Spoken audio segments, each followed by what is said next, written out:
परमेश्वर ये नहीं कह रहा कि मेरी प्रजा इसलिए नाश हो गई क्योंकि शैतान बहुत पावरफुल है, क्योंकि जिस देश में ये रहते हैं वहां जो सरकार है वो मसीहों को सता रही है।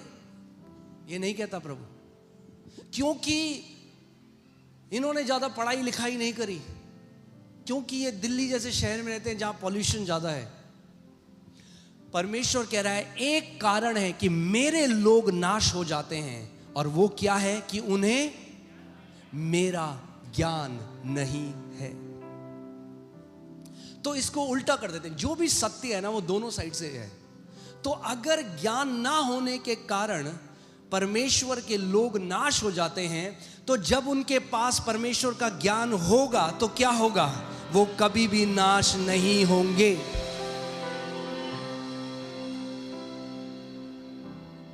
आमीन। यशाया 5:13 में चलते हैं। यशाया 5:13, इसमें लिखा है इसलिए, कम ऑन साथ में पढ़ते हैं, इसलिए अज्ञानता के कारण मेरी प्रजा बंधुआई में जाती है। किसके कारण?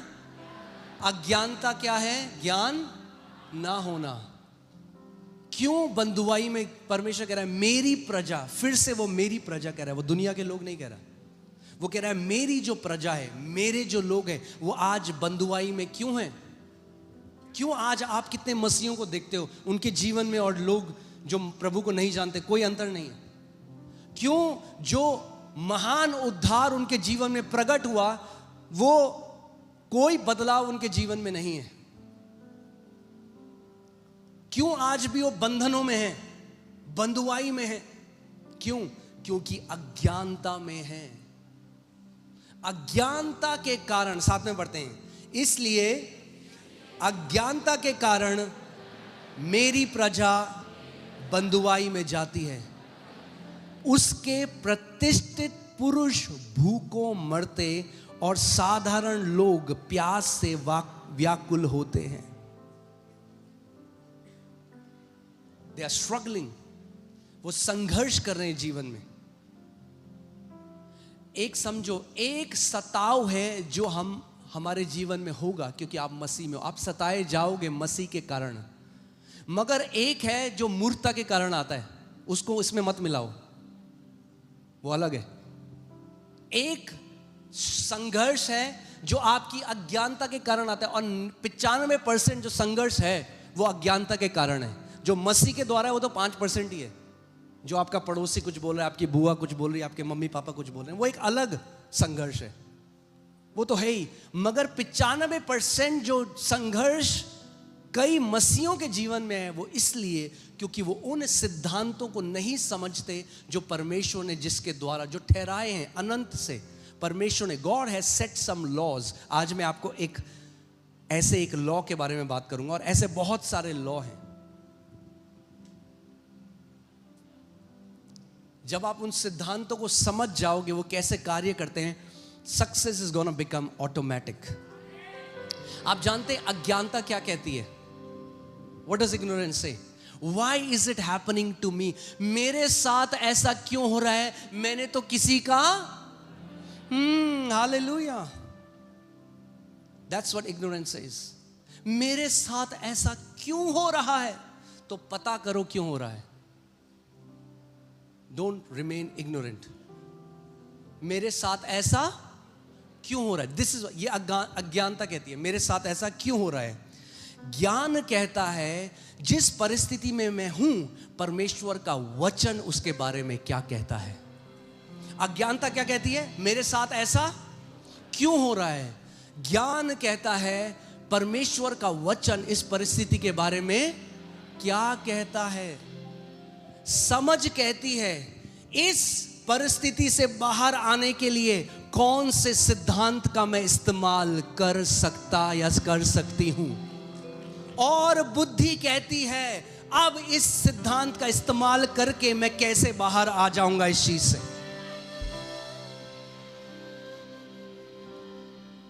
Knowledge, understanding and wisdom. कई लोगों को ज्ञान तो है मगर उसको अप्लाई नहीं करते, इसीलिए परमेश्वर का वचन कहता है, वचन को केवल सुनने वाले मत बनना और अपने आप को धोखा ना देना, क्योंकि वो मनुष्य जो केवल वचन को सुनता है पर उसको कार्य में नहीं लाता या उसको करता नहीं, कोई मायने नहीं है। ज्ञान पाना पहला की है, पहला एक आप कदम है। आप वचन से ज्ञान पाते हो, मगर केवल ज्ञान पाना काफी नहीं। बुद्धि क्या है, उस ज्ञान को कैसे मैं अपने जीवन में प्रैक्टिकली अप्लाई कर सकता हूं। सोचो, यहां पर इतने सारे लोग आते हैं, वचन हम सिखाते हैं, तो दोनों लोगों ने, दो तरह के लोग हैं। एक ने सुना, हाँ जी ऐसा है, बहुत बढ़िया, अब घर चले गए, अब वैसी हैं, चर्च से कोई FOL से कोई आ नहीं रहा हमारे लिए प्रार्थना करने। अब दूसरा एक जो व्यक्ति है, उसने वचन सुना, अब अपने जीवन में अप्लाई किया, अब वो रोज परमेश्वर का वचन उठाकर घोषणा करने लग गए। वो हमारे अपराधों के कारण कुचला गया, हमारे ही कारण उस पर ताड़ना पड़ी, उसके कोड़े खाने से हम चंगे। अब वो क्या कर रहे हैं, वो जो वचन उन्होंने संडे को सुना उसको वो क्या कर रहे हैं, अप्लाई कर रहे हैं, तो बुद्धि का इस्तेमाल कर रहे हैं। और कुछ समय बाद आके फिर यहाँ पे खड़े होके पूरे परिवार के साथ गवाही देते हैं कि परमेश्वर। अब वहीं पे एक और है, वो भाई साहब दूसरे, वो बैठ के देख रहे हैं, हमारे साथ तो परमेश्वर ने कुछ नहीं किया। इसलिए नहीं किया कि तुम मूर्ख हो। बुरा मत मानना, मैं सीधे बोल रहा हूं आपको, मैं प्यार करता हूं आपसे। परमेश्वर पर मत डालो। अरे जो ज्ञान उसने तुम्हें दिया, क्या तुमने अपने जीवन पे उसको लागू किया? अगर नहीं किया तो जादू नहीं है कलीसिया में, जादू की छड़ी नहीं है यहां पे। इसीलिए लोग कहते हैं, अरे अगर ये लोग ऐसे चंगाई कर सकते तो हॉस्पिटल खाली कर दें। अरे हॉस्पिटल में अगर लोगों के कान होते सुनने के तो जाते ही नहीं वहां।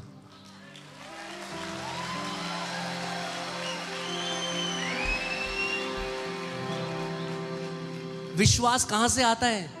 कान से आता है भाई। यहां पे क्या सुना रहे हैं हम आपको? क्यों 2-2 घंटे वचन देते हैं यहां पे? अगर जादू होता तो फिर मैं तो सच में चल जाता। एक हॉस्पिटल बोला जुप जुप जुप, या ये होता नहीं है यहां पे। कहां हो रहा है? सर दर्द हो रहा है, ये नहीं होता। पहले वचन सुनाया जाता है, जो सुनने वाले हैं उनमें विश्वास पैदा होता है और उस विश्वास के द्वारा चंगाई प्रकट होती है। यह परमेश्वर का सिद्धांत है। वरना तो यीशु भी यही करता ना, फिर तो हम बोलेंगे यीशु भी फ्रॉड था। वरना यीशु भी सारे हॉस्पिटल में चला जाता, वहां पे कह रहा है उसने, वो एक जगह खड़ा होता था, भीड़ आती थी, वचन सुनती थी, विश्वास आता था, वो चंगा करता था। इसीलिए वचन बहुत जरूरी है। आमीन। इसीलिए ज्ञान को जब अप्लाई करोगे अपने जीवन में तो आप उसका फल भी देखोगे। तो केवल सुनना काफी नहीं है। अपने पड़ोसी को बोलो, केवल सुनना काफी नहीं है। अगर मैं सोचो, मैं होटल मैनेजमेंट ज्वाइन करता हूं, उदाहरण के लिए आपको दे रहा हूं, मैंने होटल मैनेजमेंट ज्वाइन किया, वहां पे मैंने 5000 तरीके की डिश बनाना सीख लिया। मुझे ज्ञान है, छोले भटूरे में इतने देगी मिर्च डालनी है, ये डालना है, ये फिर ये, मगर बनाऊं ही ना कभी। तो मैंने 5000 रेसिपी कहाँ है।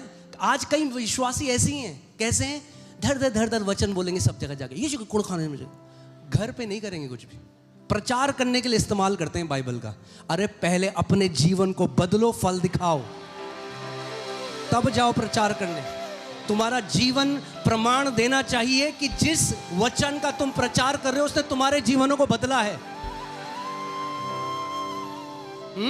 सेब के पेड़ को चिल्लाने पड़ता, हेलो भाई साहब आ जाओ सेब खा लो थोड़ा, मैं सेब का पेड़ हूं। बोलना नहीं पड़ेगा किसके पेड़ हो, तुम्हारे फल बताएंगे किसका पेड़ है।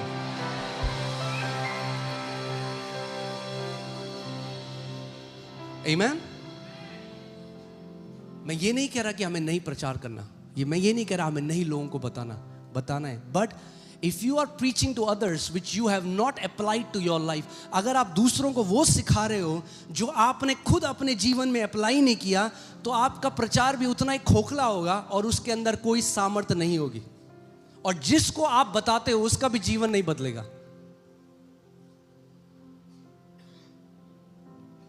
सबसे पहला आपका पहली जिम्मेदारी है कि जब वचन आप सुनते हो, जब तक नहीं सुना तब तक अकाउंटेबल नहीं हो, जवाबदेही नहीं है। जब एक सत्य परमेश्वर ने आपको सुना दिया, अब परमेश्वर ये उम्मीद करता है कि आप उस सत्य को अपने जीवन में अप्लाई करोगे, उस सत्य को अपने जीवन में कार्य में लेकर आओगे।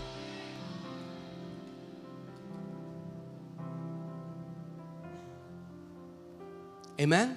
इसीलिए वचन कहता है विश्वास कर्म बिना क्या है। जब तक विश्वास हेड नॉलेज है, as long as faith is a theological preaching, a philosophy, बहुत अच्छी बातें आप लोगों को बता सकते हो, इसमें कोई सामर्थ्य नहीं। जब तक विश्वास कार्य में ना आए, उसकी सामर्थ्य शुरू नहीं होती।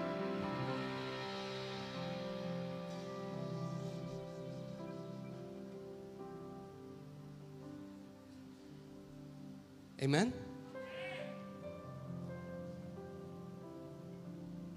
आप सोचो, आप जिम जाते, आप जिम गए, अब मैं बोलने वाला बुरा मत मानना, एक जस्ट उदाहरण दे रहा हूँ, ओके। आप जिम में गए, आप वेट लूज करना चाहते हो, बड़े सेंसिटिव हो गए हैं लोग आजकल, क्योंकि तो आप वेट लूज करना चाहते हो। अब एक ट्रेनर आया, और जो ट्रेनर आया उसकी इतनी मोटी तोंद है, कह रहा भाई साहब 20 दिन में पेट अंदर कर दूंगा, जाओगे आप उस जिम में? जाओगे? वो कहेगा मैंने अमेरिका से पढ़ के आया हूं मैं न्यूट्रिशन, जाओगे? नहीं जाओगे। क्यों? क्योंकि जो उसका ज्ञान है उसने अपने जीवन में खुद अप्लाई नहीं किया पहले।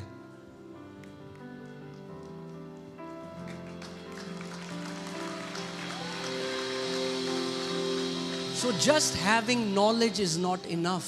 केवल ज्ञान होना काफी नहीं, जब तक आप उस ज्ञान को अपने जीवन में अप्लाई नहीं करते।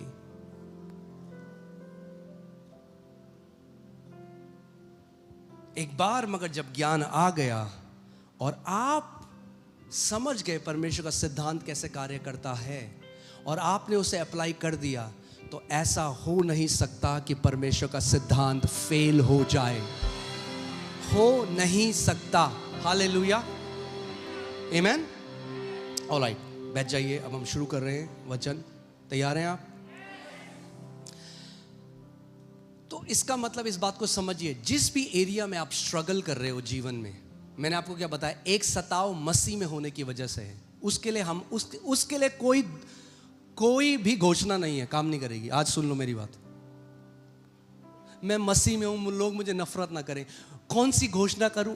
टाइम पास मत करो, कोई घोषणा काम नहीं करेगी, क्योंकि वो प्रतिज्ञा हमें नहीं दी गई। जब प्रतिज्ञा दी नहीं गई तो कहां से हो जाएगा?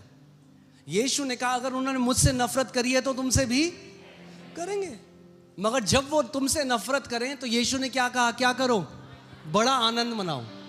तो घोषणा मत करो, कमरा बंद करो, डांस करो कि प्रभु मैं इस लायक तो ठहरा कि तेरे नाम के लिए परमेश्वर लोग मेरा मजाक उड़ाएं। हालेलुया। कमरा बंद करो, डांस करो, बढ़िया। आमीन। तो नाम धराई करेंगे लोग, बुरी बुरी बातें कहेंगे, अफवाहें फैलाएंगे, यीशु से नफरत करी तो हमसे भी करेंगे, तो वो एक अलग चीज है। उसके लिए कोई घोषणा काम नहीं करेगी। प्रार्थना उपवास करके टाइम वेस्ट मत करो। वचन कहता है anyone who wants to live a godly life in Christ Jesus shall be persecuted. हर कोई जो मसीह में एक ईश्वरीय जीवन जीना चाहता है सताया जाएगा। Full stop. सताया जाएगा। अगर आपको सताया नहीं जा रहा, या तो आप मसीह में नहीं हो या तो ईश्वरीय जीवन नहीं जी रहे हो। सिंपल। सताया जाएगा। पड़ोसी बोलेंगे, लोग बोलेंगे, अपने माँ बाप बोलेंगे, किसी की वाइफ बोलेगी, किसी का हस्बैंड बोलेगा, किसी के बच्चे बोलेंगे, सताए जाओगे। मगर जब सताव आया, बुरा क्यों मान रहे हो? यीशु ने कहा आनंद मनाओ उस समय, क्योंकि स्वर्ग में तुम्हारा बड़ा प्रतिफल है। अगर प्रभु दिखा दे आपको फ्यूचर, तो जाके आप झप्पी पालोगे, उन लोगों को गले लगा लोगे, क्योंकि जितना वो आपको सता रहे हैं, they are multiplying your reward in heaven. स्वर्ग में पुरस्कार बढ़ता जा रहा है। इसीलिए उसने कहा आनंद मनाओ। आनंद क्यों मनाओ? क्योंकि उस सताव को उस समय मत देखो, वो देखो कि यीशु ने क्या कहा जब सताव। मैंने क्या कहा? अज्ञानता क्या कहती है? हमारे साथ ऐसा क्यों हो रहा है। समझ क्या कहती है? वचन क्या कहता है? अच्छा, लोग मुझसे नफरत कर रहे हैं, अफवाह फैला रहे हैं, वचन क्या कहता है? अच्छा, वचन में यीशु ने कहा धन्य है वे जो धार्मिकता के लिए सताए जाते हैं। अरे मैं भी सताया जा रहा हूं तो मैं धन्य हूं। यीशु मुझे धन्य कह रहा है। अरे हालेलुया, जब यीशु मुझे धन्य कह रहा है तो मैं कितना धन्य हूं। आमेन। सो समझ वचन को ढूंढती है, अज्ञानता कहती है मेरे साथ ऐसा क्यों हो रहा है। समझ क्या करती है? वचन को ढूंढती। और यीशु ने उसके आगे क्या लिखा? उसके आगे उसने लिखा कि जब लोग तुम्हें मेरे नाम से सताएं, तुम्हारे लिए बुरी बुरी बातें करें, तो आनंद मनाओ। क्या करो? आनंद मनाओ। क्यों आनंद मनाओ? क्योंकि स्वर्ग में तुम्हारा एक बड़ा प्रतिफल है। हालेलुया। आनंदित और मग्न होना। क्या करो? आनंदित। तो कमरे में जाओ, दरवाजा बंद करो, वर्शिप लगाओ और डांस करो। बोलो मगन मगन में मगन। आनंदित और मगन हो जाओ। अब एक बात समझो, मगर जब बीमारी हो तब वो ये नहीं कहता। कई लोग ये समझते हैं जब बीमारी हो तो प्रतिज्ञा है। नहीं समझे? कई लोग नहीं समझे। जब सताव है, सताव के लिए कोई प्रतिज्ञा नहीं, सताव के लिए कोई छुटकारा परमेश्वर ने नहीं रखा। उसने कहा सताए जाओगे। भाई सीख जाओ इस बात को। सताए जाओगे तो प्रार्थना मत करो। सताए जाओगे तो सताए जाओगे। मम्मी, बुआ, चाची, नानी, तानी, बानी सब बोलेंगे जब तक वो प्रभु में नहीं आ जाते। तो मैंने आपको क्या बताया? ऐसा एक स्ट्रगल है, एक सताव है जो हम, क्योंकि मसीह में, इसलिए हमारे जीवनों में आता है।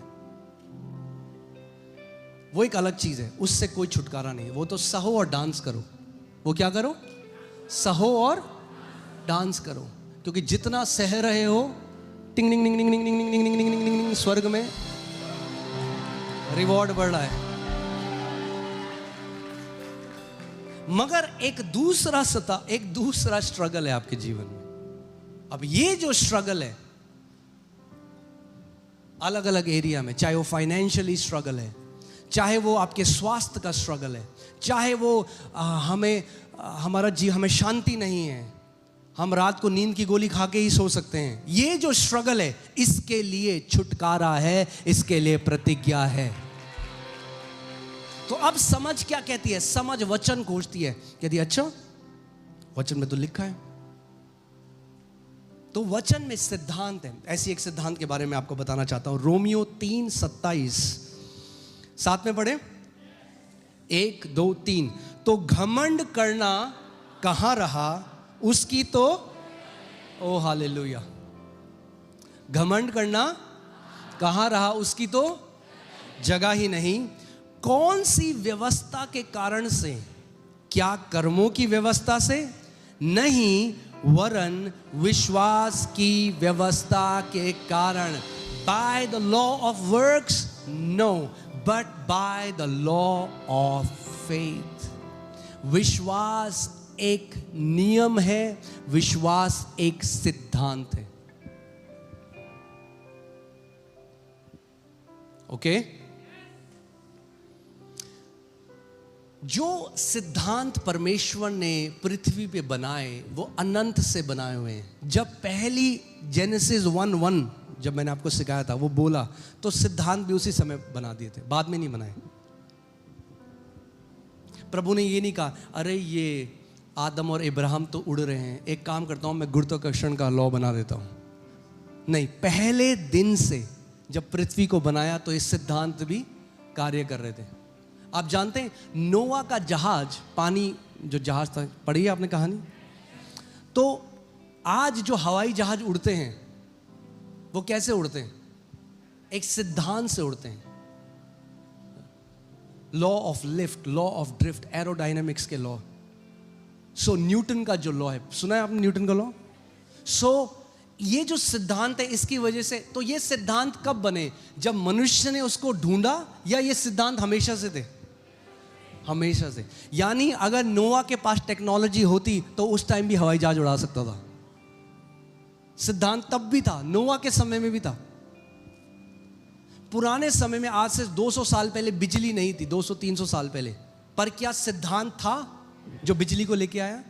पर क्योंकि मनुष्य उस सिद्धांत को नहीं जानता था, इसीलिए उसका फायदा भी नहीं उठा सकता था। तो जो हमारे बाप दादाओं ने 300 साल पहले स्ट्रगल किया, आज आप और मैं वो स्ट्रगल नहीं करते, क्योंकि एक सिद्धांत उन्होंने पा लिया। और उस सिद्धांत ने क्या किया? आज वो स्ट्रगल क्या किया है? खत्म कर दिया।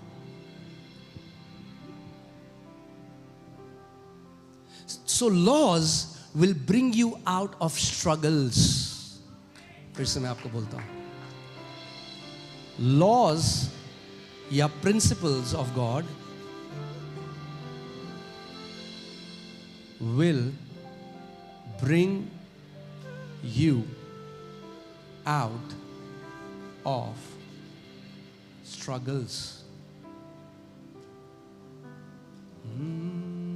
Hallelujah. Amen. Are you alive? ठीक है? तो अगर सिद्धांत मुझे संघर्षों से बाहर निकाल देते हैं, unnecessary struggles, तो इसका मतलब अब मुझे क्या करना है? मुझे सिद्धांतों को सीखना है कि वो कैसे कार्य करते हैं।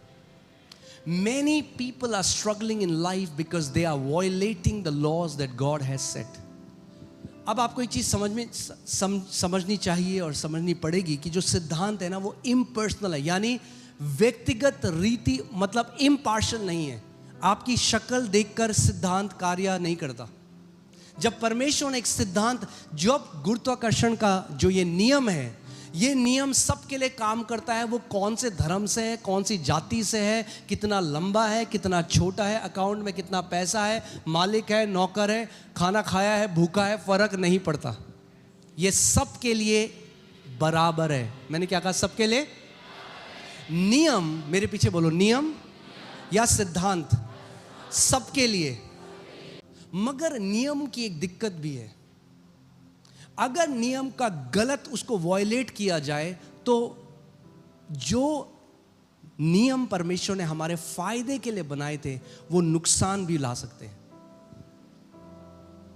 जैसे मैं कल भी वॉलंटियर्स को सिखा रहा था कि जैसे लॉ ऑफ ग्रेविटी है, गुरुत्वाकर्षण का लॉ है। अब अगर एक व्यक्ति अपनी छत से छलांग मारे अपने आप को मारने के लिए जानबूझ के, या एक बच्चा या कोई व्यक्ति गिर जाए गलती से, The law of gravity doesn't care. गुरुत्वाकर्षण के लॉ को फर्क नहीं पड़ता कि ये जानबूझ के कूदा है या इसका पांव फिसला है। लॉ तो लॉ है, वो काम कर रहा है 24 घंटे। ऐसे ही परमेश्वर ने विश्वास के सिद्धांत को भी बनाया, और विश्वास का सिद्धांत कई लोग जब गलत इस्तेमाल करते हैं तो गलत फल अपने जीवन में पाते हैं। पिछले संडे हमने सीखा था, विश्वास में 2 मेन सामग्री हैं। बताओ कौन कौन सी हैं 2 सामग्री? मतलब 3 घंटे चिल्ला के पिछले संडे 2 सामग्री कौन कौन सी हैं? Believing and speaking. बिलीविंग क्या है? प्रतीति करना। क्या प्रतीति करना? कुछ भी मिल गया। मगर आप सोचो ये सिद्धांत उल्टा कैसे कार्य करता है। कई लोग क्या प्रतीति करते हैं? अरे मुझे तो पहले से पता था मेरे साथ ये गलत होगा। क्या प्रतीति कर रहे हैं? गलत हो जाएगा और बोल रहे हैं। और क्या होता है उनके साथ? क्या, किसने किया ये? उस सिद्धांत ने जो परमेश्वर ने रखा था। मुझे तो पहले से ही पता था, अरे मेरे साथ तो यही होता है, कभी अच्छा होता नहीं है, काम बनते बनते बनते बनते आखिरी मोमेंट। तो क्या प्रतीति करते हैं? हमारा काम आखिरी मोमेंट में क्या होगा? खराब हो जाएगा। और बोलते हैं 10 लोगों को। तो किस सिद्धांत को चालू कर दिया? विश्वास के सिद्धांत को। मगर वो अब उनके उल्टा काम कर रहे हैं।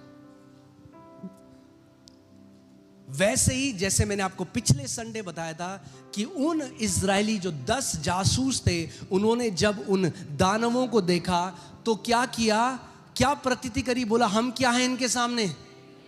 टिड्डी के समान हैं और अब हम कभी भी प्रवेश ना कर पाएंगे। प्रभु ने कहा ले, हो गया तुम्हारा काम।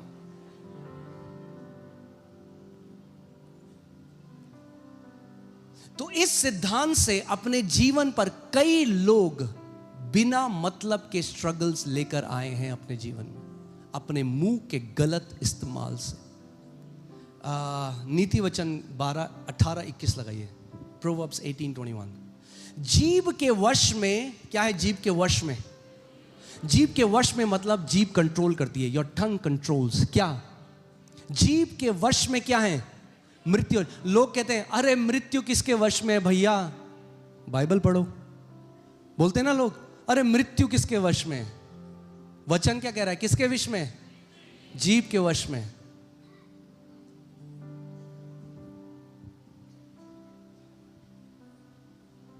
जीभ के वश में। विश्वास करते हो कि ये वचन सच्चा है या ऐसे लिख दिया परमेश्वर ने? Do you think God means what he says?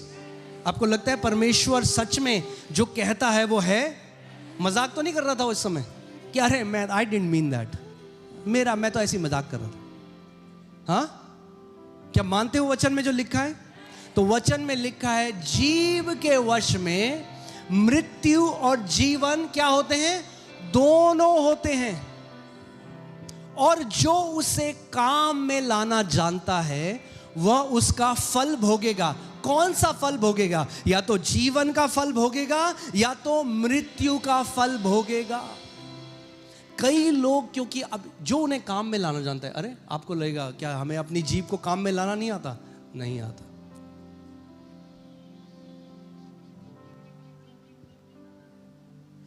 बहुत सारे लोगों को जीभ को काम में लाना नहीं आता, लगातार अपने आप को श्राप देते हैं। सुबह शाम अपने बच्चों को श्राप देते हैं, अरे तू बर्तन मांजेगा, अरे तू कभी आगे कुछ नहीं कर पाएगा, अरे बेवकूफ, नहीं जानते क्या कर रहे हैं। अपने आप को श्राप देते हैं सुबह शाम, अपने स्वास्थ्य को श्राप देते हैं। हाय मैं तो ज्यादा नहीं बचूंगी। और उसके बाद जब आंटी जी चली गई तो लोग बोलते हैं प्रभु ने ऐसा क्यों किया? क्योंकि जीभ के वश में मृत्यु और जीवन है और जो उसे काम में लाना जानता है। मैंने पिछले संडे भी आपको सिखाया था कि क्या परमेश्वर की इच्छा थी इजराइलियों को मिस्र से निकालकर कनान देश में ले जाने की? हाँ या ना? हाँ या ना? तो फिर क्यों नहीं प्रवेश कर पाए? अपने मुंह के कारण, अपने गलत देखने के कारण, अपने गलत विश्वास करने के कारण, अपने गलत प्रतीति करने के कारण। आपको यह समझना पड़ेगा कि परमेश्वर पपेट की तरह आपकी जिंदगी को, आप कठपुतली नहीं हो। कई लोग कहते हैं मेरे साथ जो अरे प्रभु ने किया, अरे प्रभु ने नहीं किया भाई। देखो कहां क्या बोल रहे हो तुम। क्योंकि आज आपका जीवन जिस दिशा की तरफ जा रहा है वो आपकी जीभ की दिशा की तरफ जा रहा है।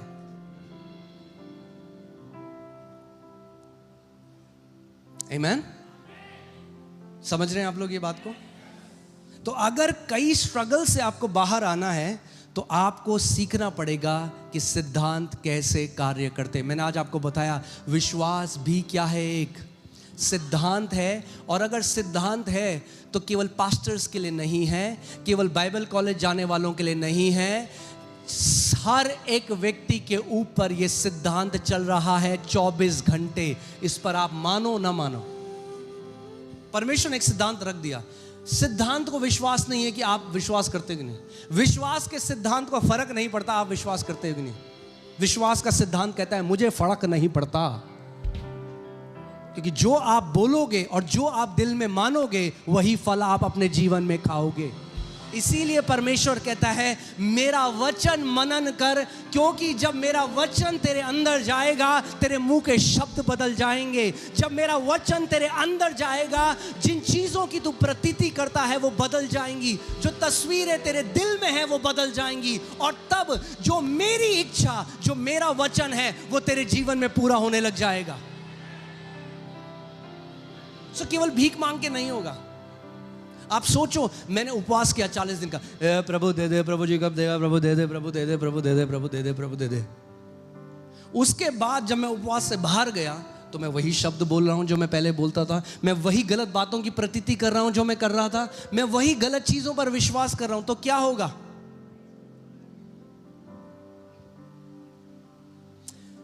There are so many believers who ask for one thing and expect something else.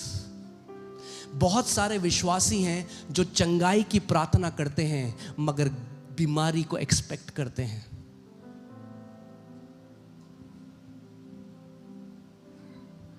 कई लोग हैं वो कहेंगे नहीं नहीं नहीं हम टेस्ट नहीं कराएंगे। क्यों नहीं कराएंगे टेस्ट? हाँ कुछ गलत निकल गया तो? क्या एक्सपेक्ट कर रहे हैं? क्या एक्सपेक्ट कर रहे हैं? सिद्धांत है, नहीं जानते। आयूब को समझो, इसीलिए बुद्धिमान बनना है और परमेश्वर के सिद्धांतों में बेस्ट हो जाओ। आज एक पायलट जब हवा में उड़ाता है डरता नहीं हो, हो गिर गया तो उसको पता है गिर ही नहीं सकता। जब तक हर एक मशीन बढ़िया चल रही है गिरना इम्पॉसिबल है। आप जानते हैं कि यातायात के तरीकों में सबसे सेफ हवाई जहाज का ट्रैवल है। कई लोग डरते क्यों हैं? क्योंकि सत्य नहीं जानते तो डरते हैं, हाय गिर ना जाए, थोड़ा टर्बुलेंस हो। स्टैट्स के हिसाब से या जो आंकड़ों के हिसाब से ज्यादा लोग बाथरूम में फिसलकर और बिस्तर से गिरकर मरे हैं प्लेन क्रैश से ज्यादा। There is more probability for people to die in their bathroom rather than dying from a plane crash. इतना सेफ है। बाथरूम पर फिसल कर ज्यादा लोग मरते हैं, इतना सेफ है। कैसे सेफ है? क्योंकि एक सिद्धांत के द्वारा कार्य कर रहा है। समझ रहे हैं आप मैं क्या कह रहा हूं? जब सिद्धांत मानने लग जाओगे ना, जैसे मैं आपको आज परमेश्वर के सामने क्लियर बता रहा हूं, मैं पैसों के लिए प्रार्थना नहीं करता, मैं ब्लेसिंग के लिए प्रार्थना, उसके लिए तो सिद्धांत कार्य कर रहा है। मैं परमेश्वर के साथ घनिष्ठता के लिए मेरी प्रार्थना उपवास। आज लोग क्यों प्रार्थना करें? प्रभु जी जॉब आ जाए, जॉब आ जाए, जॉब। सिद्धांत है। प्रार्थना और उपवास उसके लिए करो जो करना है, जिसके लिए परमेश्वर के साथ उसकी घनिष्ठता में बढ़ने के लिए। बाकी तो सिद्धांत है। बढ़ोतरी अपने आप सिद्धांत से आएगी। जब सिद्धांत अप्लाई कर दिया, आप प्रार्थना करने की जरूरत नहीं है। समझ रहे हो आप? सोचो एक पायलट है, वो प्लेन के अंदर बैठ जाए, बोले प्रभु जी उड़ा दे, उड़ा दे, उड़ा दे इसको, उड़ा उड़ा प्रभु जी उड़ा उड़ा। उड़ेगा वो? क्या करना है उसको?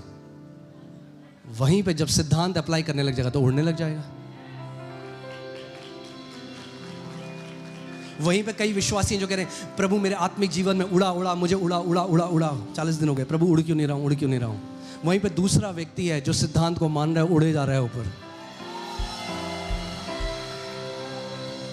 सो you need the knowledge of the laws of God.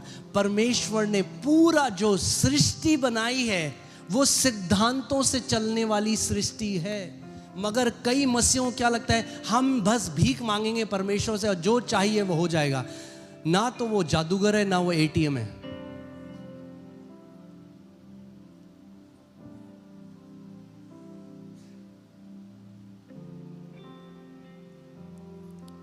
आमीन। मैंने आपको एक बार पहले भी बताया था, दोबारा इस बात को बताता हूं। हिंदुस्तान में कितने किसान होंगे? सोचो, करोड़ों की जो आबादी है, कुछ गिने चुने किसान हैं। कितने परसेंट होंगे मुझे नहीं पता, आप सर्च कर लेना। मगर वो थोड़े से किसान जब बीज बोते हैं तो उन बीजों से जो बढ़ोतरी आती है उससे पूरा देश खाता है। सोचो, आप नहीं बोते अपने लिए, आप नहीं गेहूं बो रहे हो, आप सब्जियां नहीं बो रहे हो, आप सब्जी मंडी जाते हो सब्जी खरीदते हो, पर आपने सोचा ये सब्जी की, फिर वो तोरी सब्जी वाले के पास गई, फिर वहां से आपने कहा ये तोरी है मोरी, आपने ले लिया उसे।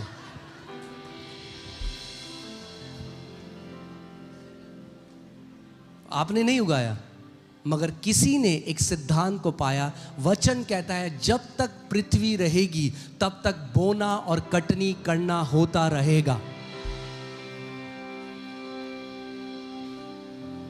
क्योंकि उस सिद्धांत की वजह से आज हम जिंदा हैं, क्योंकि हम उस सिद्धांत को जानते हैं।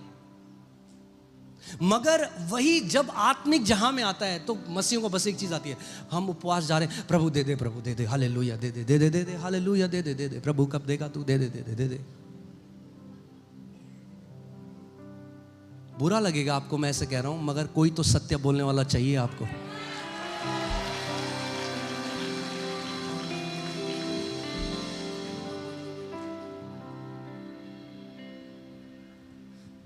यहां इस कलीसिया में आपको वो शिक्षाएं दी जाती हैं जो आपको व्यक्तिगत जीवन में परिपक्व करती हैं, कि आप स्वयं एक ब्लेस्ड लाइफ जी सको, आप स्वयं एक जयवंत जीवन जी सको। यू डोंट नीड मी, मेरा काम है आपको सिद्धांत सिखाना, उस सिद्धांत को मानना या ना मानना वो आपका काम है।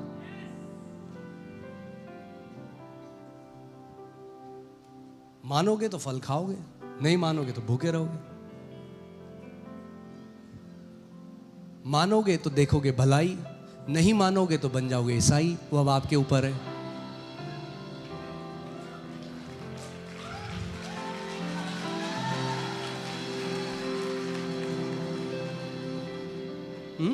आपके ऊपर है, you decide.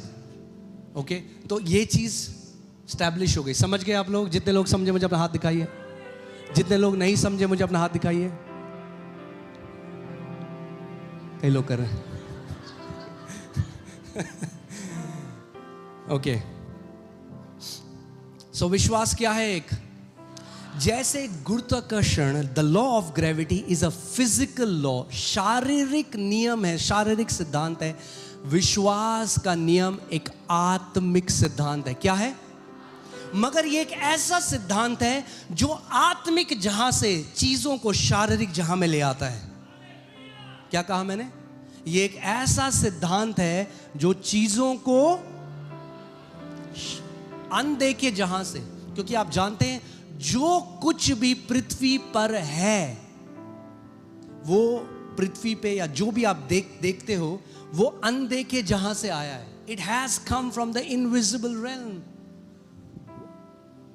And faith is what brings it out of the invisible realm. विश्वास ही है जो उसको, नहीं समझे आप? ठीक है, इब्रानी 11:3 लगाइए, आपको समझाता हूं। इब्रानी 11:3। ओ हालेलुया, आमेन। जिसको कुछ समझ में नहीं आ रहा है जोर से हालेलुया बोलो।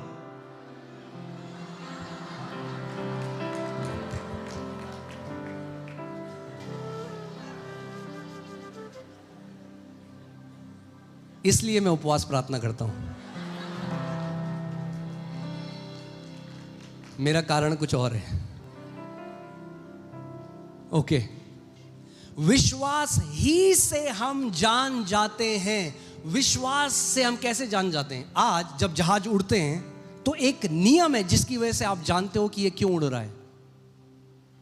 वैसे ही विश्वास से ही हम जान जाते हैं कि सारी सृष्टि की रचना परमेश्वर के वचन के द्वारा हुई, पर यह नहीं कि जो कुछ देखने में आता है वह देखी हुई वस्तुओं से बना हो। By faith we understand that the worlds were framed by the word of God. विश्वास से हम ये जान जाते हैं, समझ जाते हैं कि विश्वास के सिद्धांत से हम ये समझते हैं कि परमेश्वर के वचन से सबका क्या हुआ?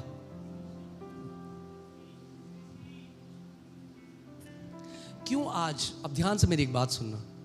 आई कैन जस्ट, मैं बस सिखा के जा सकता हूं।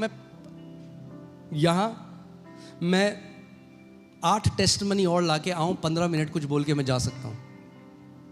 मेरा भी काम बढ़िया, आपका भी बढ़िया, मगर क्या करूं, अंदर एक है कुछ जो परमेश्वर ने डाला है कि सिखाऊं आपको कि खुद आपके जीवन में इतने फल आए जब अप्लाई करो इसे अपने जीवन में।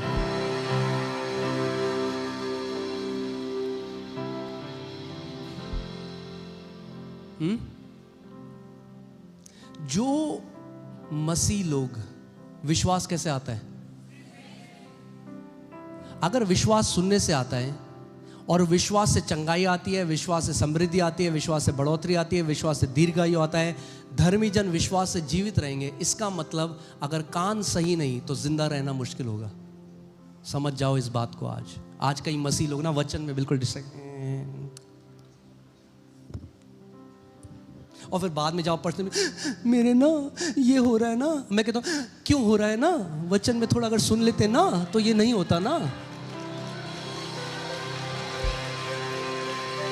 या तो रोते रहो और प्रार्थना रिक्वेस्ट भेजते रहो और पीछे जाते रहो, या सुनने के कान मांग लो परमेश्वर से।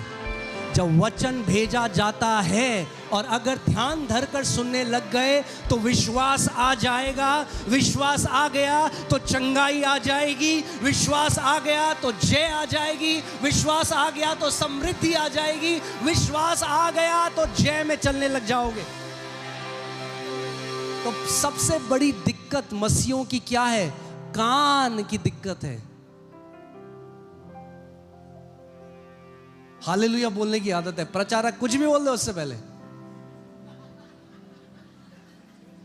कितने लोगों को समझ में ना hallelujah, praise the Lord. Dehradun में हमारे एक पास्टर थे, एक फनी आपको कहानी सुनाता हूँ, फिर वचन में चलेंगे वापस। तो वो कहते हैं देहरादून में कितने सारे रेप हो रहे हैं। अभी वो बता रहे थे यहाँ पर हमारे जगह एक, तो जैसे उन्होंने कहा यहाँ पे एक रेप हुआ, एक बंदा कहता हालेलुया थैंक यू जीसस। मैं लगा हे प्रभु, यीशु मसीह की दिक्कत दुष्ट आत्माओं को निकालना और चिन्ह चमत्कार करना नहीं था। वो कहता था ये सुनते हुए भी नहीं सुनते।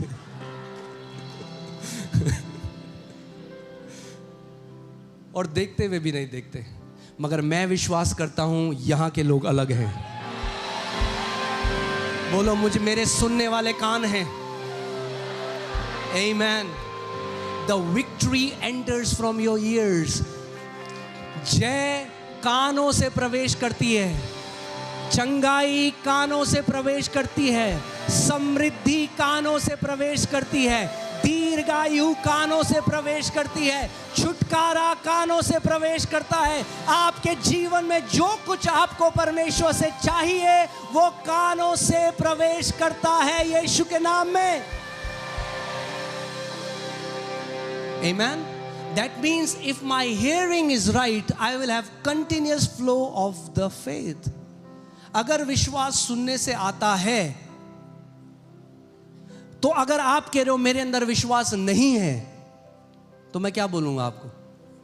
तो नहीं, कान खराब है नहीं बोलेंगे, हम बोलेंगे सुनना शुरू करो।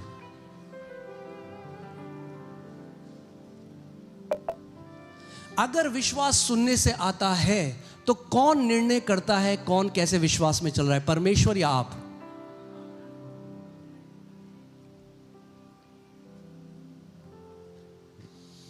और विश्वास केवल सुनने से नहीं आता, विश्वास सुनते रहने से आता है। मैंने आपको क्या बोला? मसीह लोग क्या करते हैं? सबसे पहले वो कहते हैं हम उपवास में जाएंगे, हम, मगर सुनना सही नहीं करते अपना।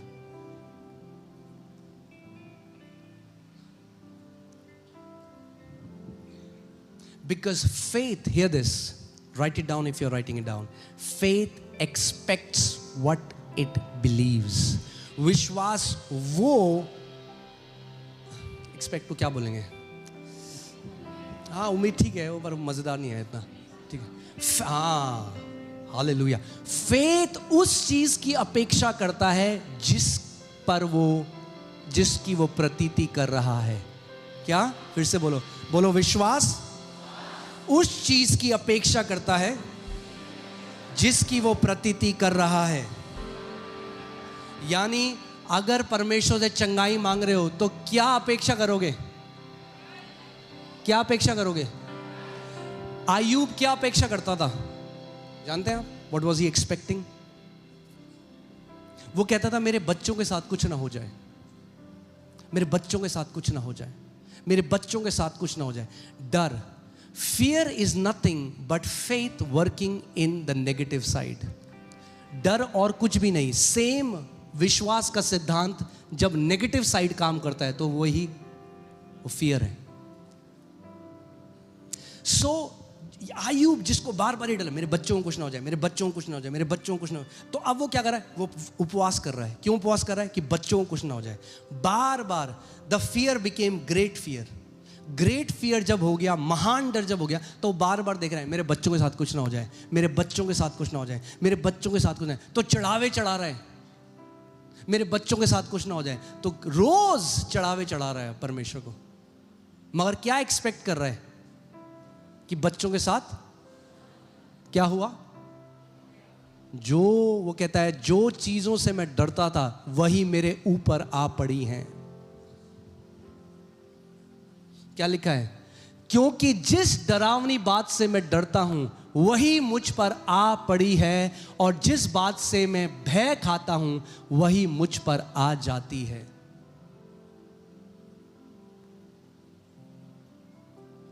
कई लोग हैं, इसीलिए मैंने आपको पिछले संडे भी कहा था, और कई लोगों को शायद ये समझ में ना आया उस टाइम। मैंने कहा था केवल तोते की तरह घोषणा करके नहीं होगा, क्योंकि अगर घोषणा कर रहे हो मगर मन में पिक्चर फिर भी बीमारी की है तो कुछ नहीं बदलेगा। घोषणा क्यों करनी है? ताकि अंदर की पिक्चर बदल जाए। तब तक घोषणा करो जब तक अंदर लॉ स्टार्ट हो जाएगा।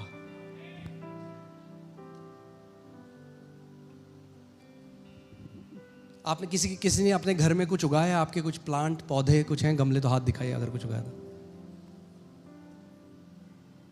नींबू हैं किसी ने उगा रखे? हाथ उठाओ। नींबू।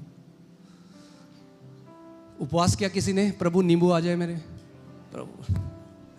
प्रभु जी इस बार इसमें अमरूद नहीं, नींबू ही आए। करा किसी ने उपवास? क्योंकि जैसा बीज डालोगे वैसा ही फल भी पाओगे। और जब एक बार नींबू का बीज डाल दिया तो आपका काम खत्म। बोलो मेरा काम खत्म। अब जो बढ़ाने वाला है उसका काम शुरू। आप अपना काम, सिद्धांत तब कार्य करता है जब आप अपना काम करो और परमेश्वर, मगर परमेश्वर का सिद्धांत तो हमेशा काम कर रहा है, वो रुकता नहीं है। तो जब आपने बीज डाला, चाहे आपने नीम का पेड़ का बीज डाला या आपने आम का डाला या आपने अमरूद का डाला, जो भूमि है उसको इससे परवाह नहीं कि किसने डाला और क्यों डाला। जैसे ही बीज अंदर गया उसने काम शुरू कर दिया उसको बढ़ाने के लिए। तो परमेश्वर का जो वचन है इसमें चंगाई के बीज हैं, इसमें छुटकारे के बीज हैं, इसमें समृद्धि के बीज हैं। जब आपने परमेश्वर के वचन के वो बीज अपने अंदर डालने लग गए, अनसीन रेल्म में, अनदेखे जहां में काम शुरू हो गया। क्या हो गया? काम शुरू हो गया। जब लॉ को, प्रिंसिपल को समझ जाओगे, जब आप समझ जाओगे कि प्रिंसिपल कैसे कार्य करता है, तो आपको स्ट्रगल से वो बाहर कर देगा और ऑटोमेटिक आपका जीवन, बोलो ऑटोमेटिक,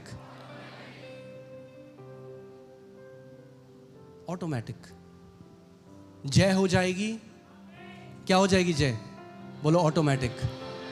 चंगाई हो जाएगी, शांति हो जाएगी, समृद्धि हो जाएगी, ऑटोमेटिक। हालेलुया। आप मगर अब एक बात बताऊं, मगर आपने वो नहीं किया जो परमेश्वर उम्मीद करता है आपसे करने की, जो है बीज बोना। बोलो हमारा काम क्या है? बोलो बीज बोना। आप वो करो जो आप परमेश्वर ने आपको बोला है। भीख मांगना नहीं, बीज बोना। यानी अगर कोई व्यक्ति बीमार है, मैं आज आपसे बात कर रहा हूं, अगर आप बीमार हो, डॉक्टर ने एक नेगेटिव न्यूज़ है, सबसे पहले तो सारे रिश्तेदारों को थोड़ा दूर हो जाओ उन सबसे। कि कोई आके बोले बहन जी इस बीमारी में तो कोई बचता ही नहीं है, आप कहें हैं? अब आपको दिखाई दे रहा है जो वचन बोले गए, अब वो, इसीलिए यीशु ने कहा ध्यान धरो कि क्या सुनते हो। नेगेटिव न्यूज़ को हटाओ अपने जीवन से, और साथ में उनको भी जो नेगेटिव न्यूज़ वाले हैं।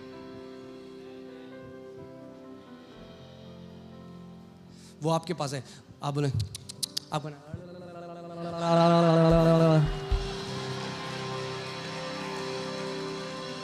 मैंने सुनना ही नहीं, और अगर सुन भी लिया तो कहना पहला व्यक्ति मैं हूंगा जिसके द्वारा परमेश्वर ही करेगा।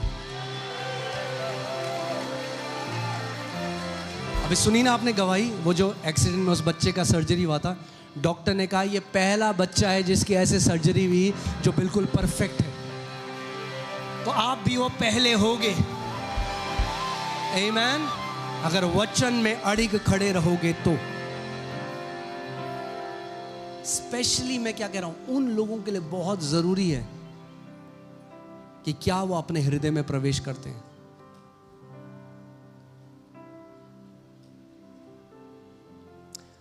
पुट मार्क 4:26, मरकुस 4:26। अब मैं ना थोड़ा वचन से मैं बह रहा हूं, थोड़ा वचन में तो मैं गया ही नहीं, पर ठीक है, बहते हैं। आमीन। बहते बहते आपको कमी घटी से बहुत आयत की तरफ लेके चलते हैं। हालेलुया। फिर उसने कहा, यानी प्रभु यीशु मसीह ने कहा, सो कौन कह रहा है ये? प्रभु यीशु मसीह। परमेश्वर का राज्य ऐसा है, परमेश्वर का राज्य ऐसा है।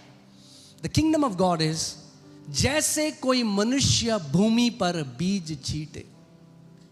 The kingdom of God is as if a man, यानी परमेश्वर का राज्य आपके जीवन में कार्य करे, वो शुरू होता है परमेश्वर से नहीं, मनुष्य से। उसने तो रख दिया है, उसने वो नियम रख दिया। उसने क्या किया? एक नियम रख दिया, स्थापित कर दिया। अब वो कह रहा है परमेश्वर का राज्य कैसे कार्य करता है। यीशु ये सिखा रहा है यहाँ पे, परमेश्वर का राज्य कैसे कार्य करता है। जैसे कोई मनुष्य भूमि पर बीज छींटे। क्या करे मनुष्य? भूमि पर बीज छींटे। सो परमेश्वर के राज्य का मनुष्य और भूमि और बीज से लेना देना है। फिर से मैं बोलता हूं, परमेश्वर के राज्य का मनुष्य, भूमि और बीज से लेना देना है। सो परमेश्वर का राज्य कार्य करना कैसे शुरू होता है? भीख मांगने से नहीं, बीज बोने से। उसने ये नहीं कहा परमेश्वर का राज्य ऐसा है जैसे एक मनुष्य गिड़गिड़ाए। बोला परमेश्वर का राज्य ऐसा है जैसा एक मनुष्य भूमि पर क्या करे? बीज छींटे। लूका 8:11 लगाओ एक बारी। अब ये देखते हैं कि ये बीज क्या है। दृष्टांत ये है, बीज तो बीज क्या है? परमेश्वर का वचन है। बीज क्या है? बोलो, बीज परमेश्वर का वचन है। अब सुनो, बीज अलग अलग प्रकार के होते हैं। अगर आपको अपने आंगन में, जैसे मैंने बताया, आपको नींबू का पेड़ लगाना है तो आप कौन सा बीज नींबू मांगते हैं? अगर आम लगाने हैं तो, और संतरे लगाने हैं तो आपको पहले से पता है कि मुझे क्या फल चाहिए, उस फल के अनुसार आप बीज को बोते हो। फिर से मैं इस बात को बोल रहा हूं आराम से कि आप समझो इस बात को। आपको पहले से पता है कि आपको क्या फल चाहिए, उस फल के अनुसार आप क्या करते हो? बीज को बोते हो। वैसे ही परमेश्वर का वचन है, जो ये बीज का डब्बा है। इसमें चंगाई के बीज हैं, इसमें छुटकारे के बीज हैं, इसमें डर से बाहर आने के बीज हैं, इसमें अलग अलग प्रतिज्ञाएं हैं। तो अब सवाल ये है कि आपको वो बीज लेना है जो आपको, जिसका फल खाना है।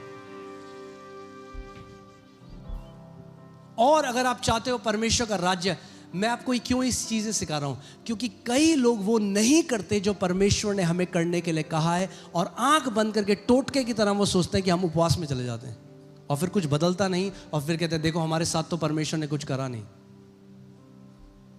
उपवास की एक जगह है, उपवास अलग है। उपवास, अब आज ध्यान से मेरी बात समझ जाओ कि आपको कभी ये ना लगे कि मैं उपवास के विरोध में प्रचार कर रहा हूं। हम लोग भी उपवास करते हैं, ये कलीसिया उपवास करने वाली कलीसिया है, मगर उपवास का जो उद्देश्य है उसको आप बदल थोड़ ना सकते हो। उपवास का एक उद्देश्य है, आपका शरीर आपके नियंत्रण में रहता है। क्या होता है? कि आप टेम्पटेशंस में स्ट्रांग हो जाते हो। आपका शरीर, जो लालसाएं हैं आपके शरीर की, वो आपके काबू में आ जाती हैं। इसलिए उपवास बनाया है। मगर उपवास इसलिए नहीं बनाया कि बिना बीज बोए मैं 40 दिन का उपवास करूं, प्रभु नींबू का पेड़ दे दे, प्रभु नींबू का पेड़ दे दे, प्रभु नींबू का पेड़ दे दे। तो क्या नींबू का पेड़ आएगा? नहीं आएगा। तो आपने 40 दिन क्या किया? वेस्ट। तो चंगाई के क्या चाहिए? क्या चाहिए? अगर छुटकारा चाहिए तो क्या चाहिए? अगर समृद्धि चाहिए तो क्या चाहिए? अगर दीर्घायु चाहिए तो क्या चाहिए? जो कुछ भी चाहिए परमेश्वर ने उसको बीज के रूप में रखा है। इसीलिए लूका में परमेश्वर ने दृष्टांत बताया कि बीज परमेश्वर का वचन है। क्या है बीज? परमेश्वर का वचन। और क्या करा उसने? वो मनुष्य क्या करे? बीज को चितराए। क्या करे? या बोए, हिंदी भाषा में, साधारण भाषा में वो क्या करे? बीज को बोए। आप कब बोते हो बीज को? जब आप परमेश्वर के वचन को लेते हो, उस पर मनन करते हो, उसकी घोषणा करते हो। प्रभु तेरा वचन कहता है, परमेश्वर यहोवा मेरा चरवाहा है, मुझे कुछ घटी ना होगी। वह मुझे हरी हरी चराइयों में ले जाता है, वह मुझे सुखदाई जल के झरने में लिए चलता है। जब आप ये कर रहे हो, ये इट्स नॉट रिलीजियस, ये धर्म कर्म का काम नहीं। आप बीज बो रहे हो आत्मा में। क्या कर रहे हो? बीज बो रहे हो।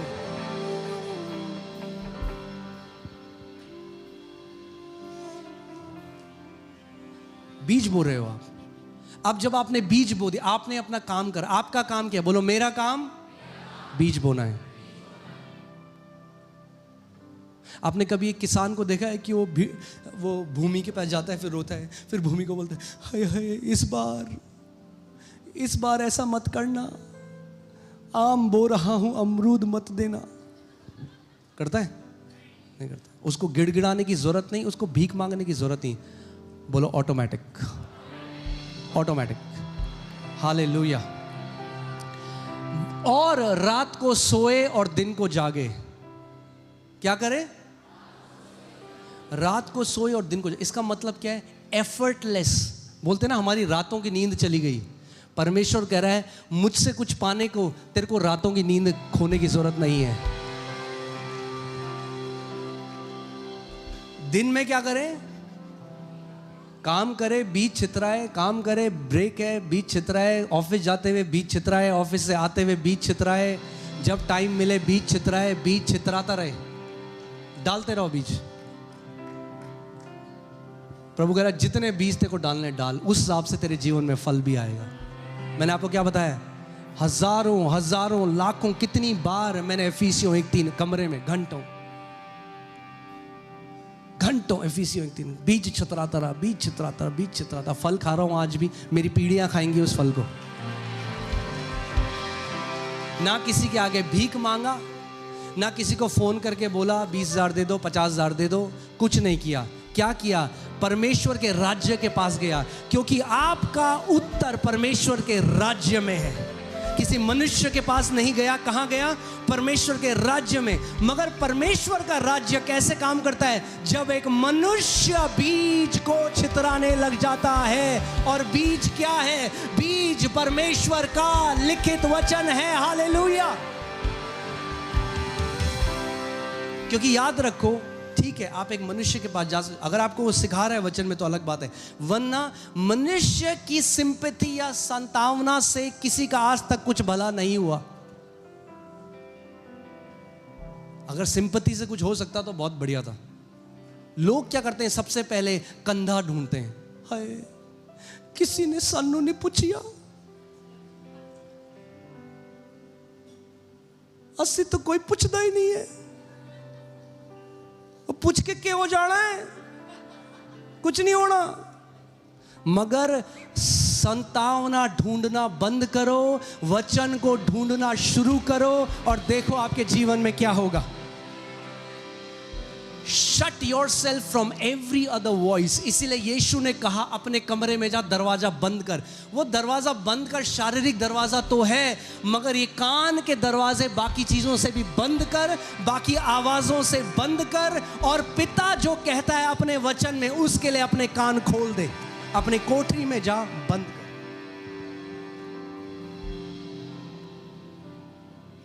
आमीन। सो क्या किया उसने दिन में? क्या किया? अब सोचो, मैं चाहता हूं इस जगह आप, परमेश्वर ने कहा मनुष्य है यहां पे कोई? अगर है तो हाथ दिखाओ। कुछ लोग हाथ नहीं उठा रहे। देख के लग ही रहा था मुझे। मनुष्य हो तो ये तो आपके लिए भी है। मतलब ऑब्वियसली हम नई सृष्टि हैं, मगर जब तक मनुष्य शरीर में, मतलब समझ रहे हो आप मैं क्या कह रहा हूं? समझ रहे हो ना? कई लोग कह रहे हो हाँ। सो आपने क्या किया? परमेश्वर, आपका उत्तर कहां है? बोलो परमेश्वर के राज्य में। परमेश्वर के राज्य में परफेक्ट आंसर है। कुछ भी ऐसा नहीं जो परमेश्वर के राज्य में जिसका उत्तर ना हो। अगर समस्या है तो समाधान पहले से परमेश्वर के राज्य में है। क्यों? क्योंकि परमेश्वर के राज्य से ही तो सब चीजें उत्पन्न हुई हैं।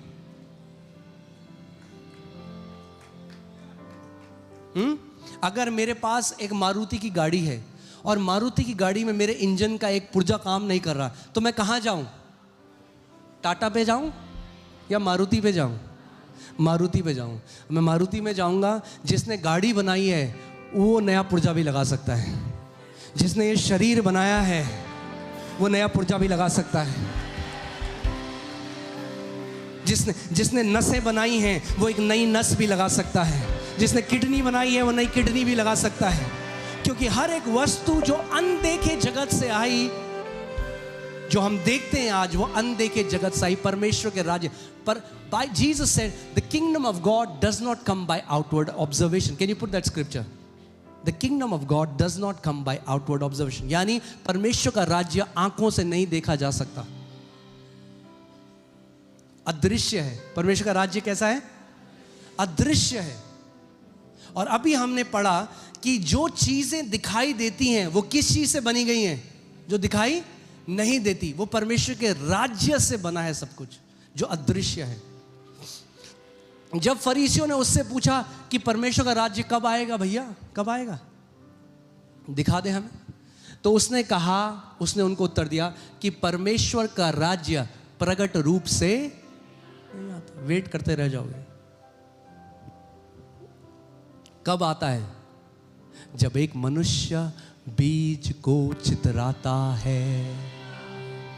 परमेश्वर का राज्य कब प्रकट होता है? जब एक मनुष्य बीज को चितराने लग जाता है। परमेश्वर के वचन के बीज को जब चितराता है तो परमेश्वर का राज्य प्रकट होने लग जाता है। अब वापस जाओ उसमें, मार्क चैप्टर 4। ठीक है, समझ में आ रहा है आपको? नहीं भी आ रहा तो ऐसे ही बोल दो मेरा मन रखने के लिए। ओके। और रात को सोए और दिन को जागे, और वह बीज ऐसे उगे और बढ़े कि वह ना जाने। लोग आपसे पूछेंगे आपकी बढ़ोतरी का राज क्या है? बोलो भैया हम नहीं जानते, हम नहीं जानते। और सही बात है, हम नहीं जानते। वो बीज तो बढ़ रहा है, ऐसे बढ़े कि हम ना जाने। मगर एक चीज जाने कि हम तो बीज बोए। हालेलुया। अगर हम बीज बोए तो कोई और है जो उसको बढ़ाता जाएगा। आमीन। और वो मनुष्य ना जाने, आपको पता भी नहीं चलेगा, सोते सोते बढ़ते जाओगे। हालेलुया। क्योंकि जब वो किसान सो रहा है तो जमीन के नीचे जो बीज दिखाई नहीं देता वो बढ़ रहा है। और फिर एक ऐसा समय आता है जब वो बीज जो पृथ्वी में था वो उससे फूट के बाहर आ जाता है और फिर सबको दिखाई देता है। फिर सबको दिखाई देता है। अरे भाई साहब आपके साथ कैसा हुआ है ये? बोलो क्योंकि जब आप नहीं देख रहे थे तो मैं बीज बो रहा था। आगे, the earth yields crop by itself. Can you put it in the Greek? The word is automatos. That वहां से हमें शब्द मिला ऑटोमेटिकली, जो हिंदी में है ना, पृथ्वी आपसे फल लाती है। क्या करती है पृथ्वी? आपसे फल लाती है। आपको ना तो चिल्लाने की जरूरत है, ना आपको कुछ करने की जरूरत है। आप अपना काम करो बोने का, पृथ्वी अपने आप फल लेकर आती है।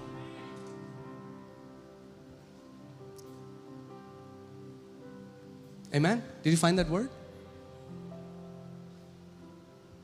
पृथ्वी आप से आप फल लाती है, पहले अंकुर। अब सुनो, एक प्रोसेस है। क्या है? एक, जब आप यहां आते हो और चंगाई सभा होती है, हम लोग हाथ रखते हैं, तो आप मेरे लगाए गए फल को खा रहे हो। अच्छा है, खा लो, बहुत है, कमी नहीं है। मगर मेरे लगाए हुए फल कब तक खाओगे? अब जब वचन ध्यान से सुनते हो तो खुद के फल उगाने लग जाते हो। सो केवल चंगाई वरदान से मत लो। Don't just get a healing by a gift.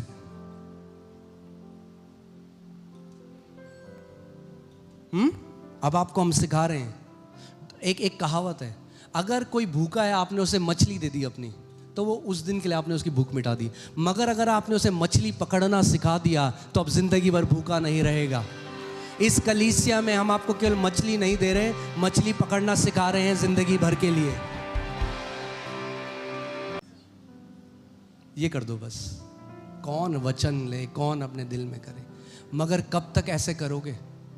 जिंदगी भर नहीं जी सकते किसी और के गिफ्ट में, किसी और के फेथ में।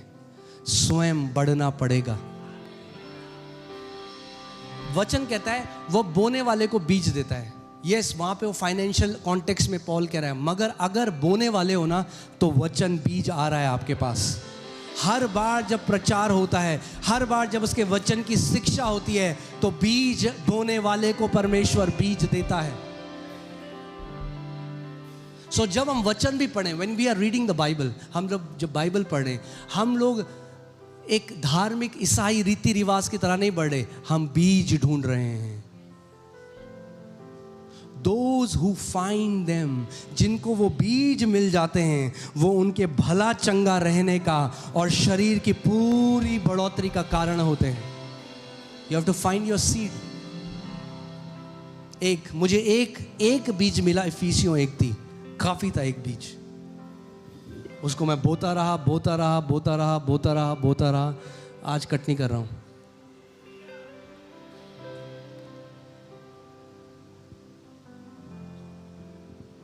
आमीन। 2 कुरिन्थियों 5:7 लगाइए। अच्छा आंटी के नहीं, पहले वापस जाइए। ओके। ऑटोमेटोस, acting of one's own will. ये जो शब्द है वहां पे, ऑन इट्स ओन, ऑटोमेटोस, इससे शब्द आया ऑटोमेटिक। यानी एक बार जब आपने उस सिद्धांत कार्य पे कर दिया तो अब अपने आप बढ़ोतरी आएगी। आपको गिड़गिड़ाने की जरूरत नहीं। आपने अपना काम किया जो आपको करना है। आपका काम क्या था? बीज बोना, बढ़ाना आपका काम नहीं। आखिरी में फिर आपका काम है कटनी करो उसे, बढ़िया ट्रक लेके जाओ। When you sow the seeds, इसीलिए वचन कहता है जो रोते हुए बीज बोता है वो हर्ष से डांस करते हुए कटनी करेगा। जब कोई बीमार है ना अपनी बीमारी में और कमरा बंद करके वो कह रहा है प्रभु यीशु मसीह के कोड़े खाने से मैं चंगा हो चुका हूँ, प्रभु यीशु, वो बीज बो रहा है। उस समय कोई नहीं देख रहा, दुख में बीज बो रहा है। मगर जब उसकी कटनी होती है, ओ हालेलुया, फिर पूरी दुनिया के सामने वो हर्ष के साथ उसकी कटनी कर रहा है। और जब वचन को बोने से और कटनी करने से उसने सीख लिया, अब जिंदगी भर सेटल्ड है उसकी। उसको पता है अब क्या करना है। उसको पता है मेरा उत्तर परमेश्वर के वचन में है। उसको पता है परमेश्वर का राज्य कैसे कार्य करता है। He knows it. He knows it. तो अब गिड़गिड़ाना नहीं है। पड़ोसी को बोलो गिड़गिड़ाना नहीं है, वचन के खोजी बन जाना है। वचन की घोषणा करने वाले लोग बन जाना है, दिन और रात।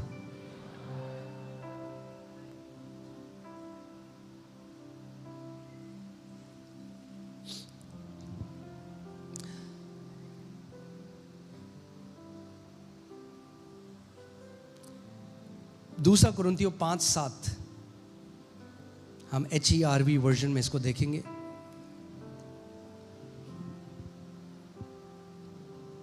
ओके। क्योंकि हम विश्वास के सहारे जीते हैं। किसके सहारे जीते हैं? विश्वास के सहारे जीना यानी अनदेखी वस्तुओं के द्वारा जीना। आज दुनिया के लोग और विश्वास के लोगों में यह अंतर है कि दुनिया के लोग आंखों देखी हुई चीजों के हिसाब से जीते हैं, विश्वास के लोग अनदेखी चीजों के हिसाब से जीते हैं। Amen? We walk by faith, not by sight. आंखों देखी के सहारे नहीं, कैसे जीते हैं हम लोग? विश्वास के सहारे। और विश्वास क्या है? इब्रानी 11:6 लगाइए, आई एम सॉरी 11:1। विश्वास क्या है? अब विश्वास आशा की हुई वस्तुओं का क्या है? निश्चय है, अश्योरेंस।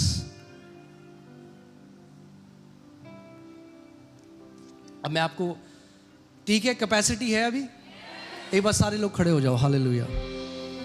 क्योंकि मैं अब आपको इतना इंपॉर्टेंट सिखाने जा रहा हूं, उसको मिस मत करना। अपने हाथ उठाओ, बोलो प्रभु जी मुझे नींद नहीं आ रही है, मैं घोषणा करता हूं कि मैं सुनने वाला हूं। आज के परमेश्वर का वचन मेरे हृदय में बोया जाता है और मैं शैतान को उसे चुराने नहीं दूंगा, यीशु के नाम में, आमेन। आप बैठ सकते हैं।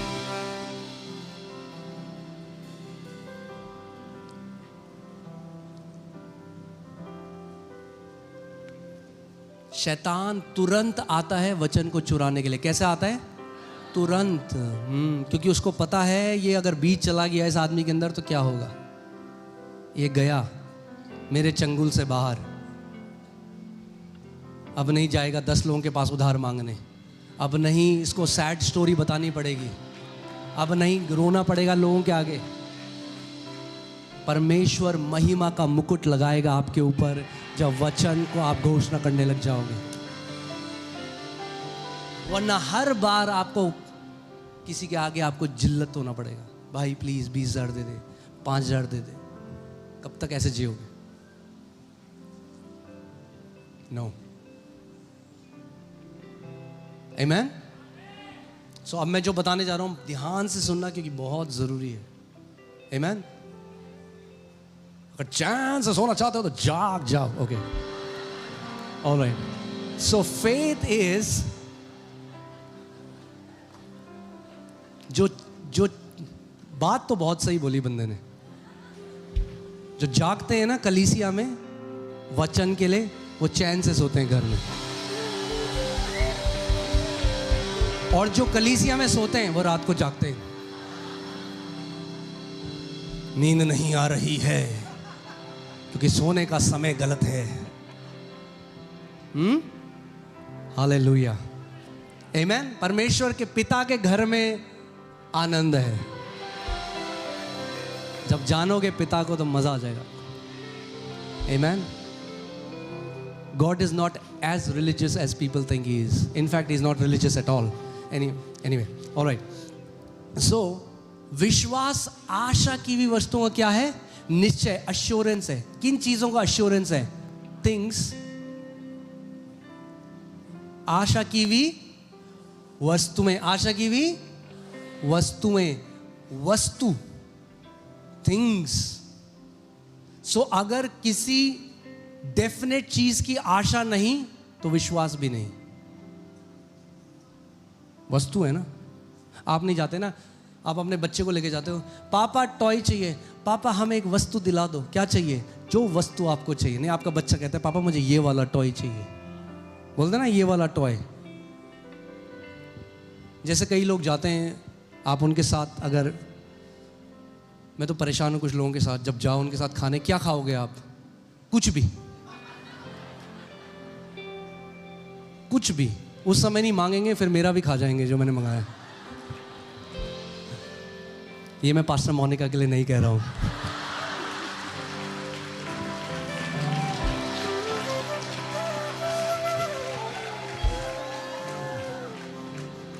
Okay, things definite. प्रार्थना डेफिनेट होनी चाहिए। विश्वास आशा की हुई वस्तुएं। किन वस्तुओं की आप आशा करो? इसीलिए ध्यान से सुनना, शैतान आपकी आशा चुराना चाहता है। आज दुनिया में क्या है, जब इतनी सारी न्यूज़ देखोगे ना, कई लोग आप देखोगे जो बहुत ज़्यादा न्यूज़ देखते हैं, वो कहते हैं अरे इस देश को तो अब कुछ हो नहीं सकता। अच्छा, क्यों? क्योंकि इतनी न्यूज़ देख ली कि शैतान ने आशा ही चुरा दी।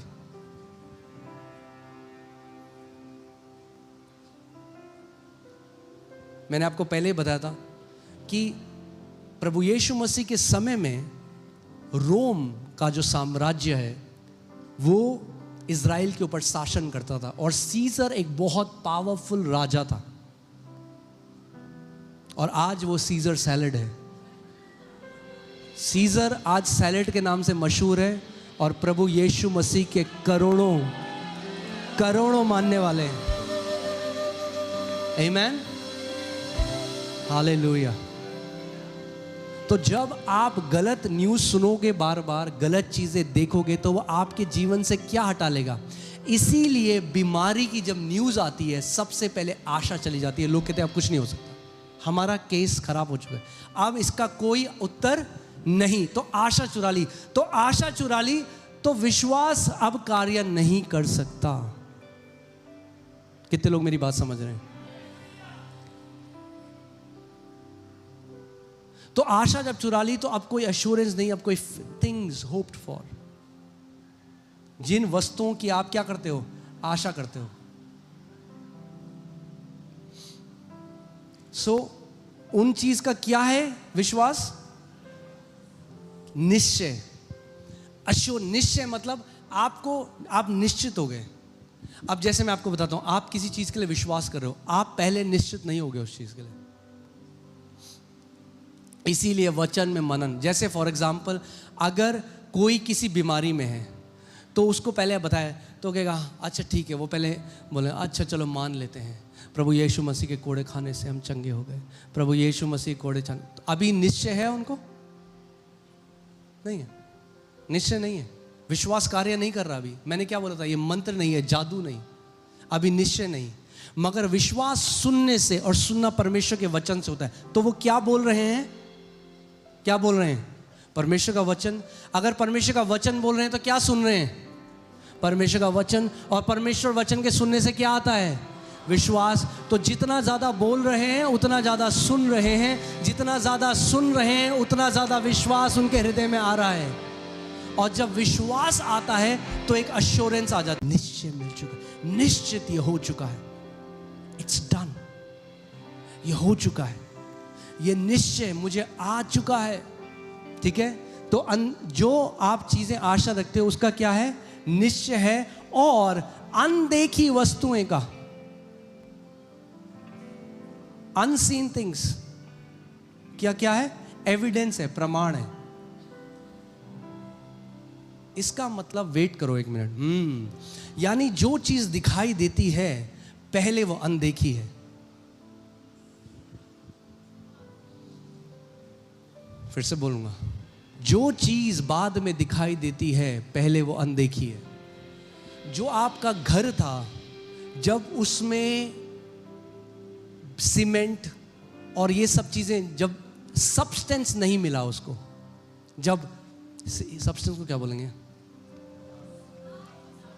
पदार्थ। हालेलुया।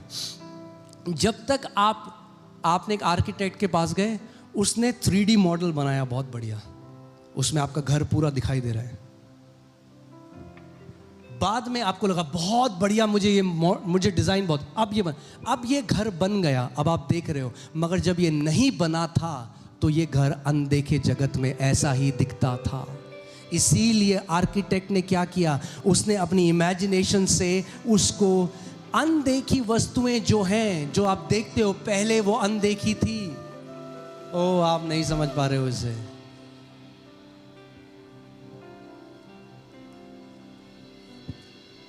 नहीं समझ रहे हो आप, मगर मैं छोड़ूंगा नहीं,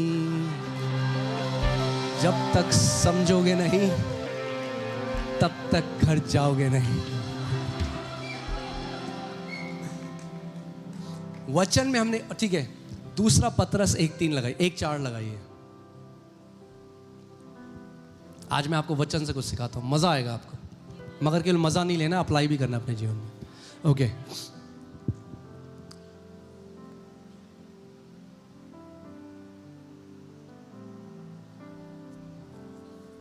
ओके, जिनके द्वारा उसने हमें बहुत ही बड़ी, ओके नहीं एक मिनट, 3 लगाइए। हाँ, क्योंकि उसके ईश्वरीय सामर्थ्य ने सब कुछ जो जीवन और भक्ति से संबंध रखता है हमें उसकी पहचान के द्वारा, English Bible says better, he has given it to us. Has given यानी दे दिया है। क्या किया? जो आपको भक्ति के जीवन के लिए और आपको यहां के जीने के लिए चाहिए, परमेश्वर ने पहले ही क्या किया? तो जो कार आप 10 साल बाद खरीदोगे, परमेश्वर कह रहा है मैंने तुझे दे दी। तो अगर परमेश्वर ने वो दे दी, जो कार अभी दिखाई नहीं दे रही, इसका मतलब वो कार पहले से अनदेखे जगह में खड़ी है। नहीं समझे आप?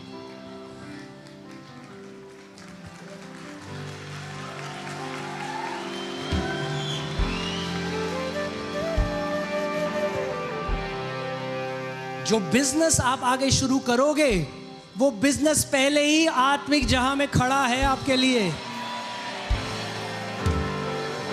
क्योंकि उसका वचन कह रहा है ऑल थिंग्स, सारी, क्या लिखा है? थिंग्स। क्या लिखा है? ये मत कहना यहां तो परमेश्वर करुणा, भलाई, सच्चाई की बात कर रहा है। नहीं, बुद्धि चाहिए। थिंग्स, थिंग्स, वस्तुएं, थिंग्स नॉट सीन, यानी वस्तुएं हैं जो दिखाई नहीं देती। सुन रहे हैं आप? वस्तुएं दिखाई। अब परमेश्वर का वचन कह रहा है जो कुछ तुम्हें जीवन और भक्ति से चाहिए मैंने तो पहले ही दे दिया। यानी जो अदृश्य दुनिया है वहां पे सब कुछ पहले ही परमेश्वर ने प्रबंध करके रख दिया है आपके लिए। तेरा है, जो कुछ आपको चाहिए होगा। मैं आपको एक चीज बताता हूं, जब परमेश्वर ने आदम को बनाया तो प्रभु ने कहा अरे इसे तो भूख भी लगेगी, तो चलो मैं फल बनाता हूं। अच्छा एक बात बताओ, जो पेट्रोल हम निकाल रहे हैं इतने हजारों साल से, कब डाला था पेट्रोल परमेश्वर ने पृथ्वी के अंदर? हाँ, जब पृथ्वी बनाई थी। जो पानी है आज जो आप पी रहे हो, कब से है? तब से है, आदम के समय से। खत्म नहीं हुआ, क्योंकि परमेश्वर को पहले ही पता था पृथ्वी में सप्लाई पहले होती है। मनुष्य को बनाने से पहले परमेश्वर ने प्रबंध कर दिया था पहले से। वचन कह रहा है what ever you will need in your life and godliness, आपको अपने जीवन में जो कुछ भी चाहिए परमेश्वर ने पहले से आपको दे दिया है। अब सुनो ध्यान से मेरी बात। अब सवाल यह आता है अगर परमेश्वर ने पहले ही मुझे दे दिया तो कहां है प्रभु? तो प्रभु कहता है देख ले, देख सकता है? अगर देख सकता है तो तेरा है। इब्राहिम, मैंने तुझे जातियों का पिता बनाया। कहां है प्रभु? आत्मिक जहां में है। अगर तू देख सकता है तो तू बन सकता है। Are you getting it? As far as your eyes. Abraham इस्राएलियों को बोला मैंने तुम्हें कनान का देश, यहां पे वही कह रहा है जो कुछ तुम्हें भक्ति से चाहिए, जो कुछ तुम्हें जीवन में चाहिए मैंने तुम्हें पहले से ही। अदृश्य दुनिया में है। कैसे? मैंने आपको बताया था लास्ट, वेव्स में, तरंगों में बह रहा है। आपकी कार जो आपको चाहिए तरंगों में है। फिर जब मैटर बन जाती है, जब पदार्थ बन जाती है, जब आप विश्वास के नियम को काम करते हो। कई लोग कह रहे हैं समझ में नहीं आ रहा उन्हें कि ये क्या सिखा रहा है।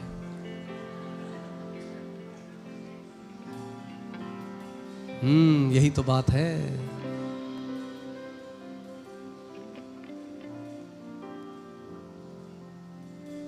एक बार परमेश्वर ने मुझे एक बात बताई और मुझे मजा आ गया। जब प्रभु सिखाता है ना मजा आता है। प्रभु ने मेरे को कहा you cannot imagine anything that does not already exist in the invisible realm.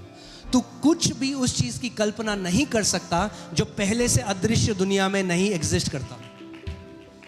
एक आर्किटेक्ट एक घर कैसे देख लेता है जो अभी है ही नहीं? क्योंकि वो घर एग्जिस्ट करता है।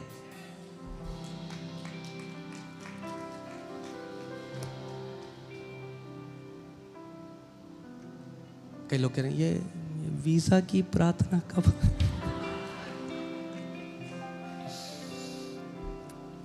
समझ रहे हैं आप? इसका मतलब परमेश्वर को मनाना, अगर उसने, एक बात बताओ, अगर प्रभु ने सब दे दिया तो क्यों मना रहे हो? जब प्रतिज्ञा दे दी तो इसका मतलब अब हमें मांगना नहीं, अब हमें ग्रहण करना सीखना है। अब मैं आज आपसे एक चीज पूछता हूं मैं, क्या परमेश्वर ने उद्धार के लिए प्रबंध कर दिया है, हाँ या ना?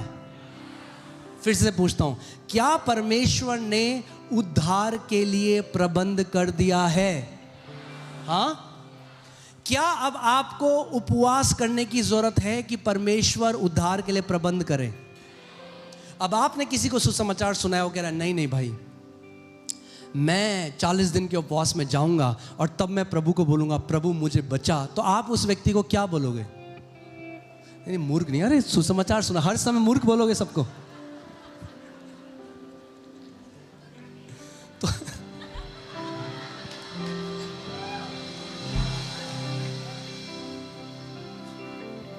हे पार्थ तुम मूर्ख हो। ओके,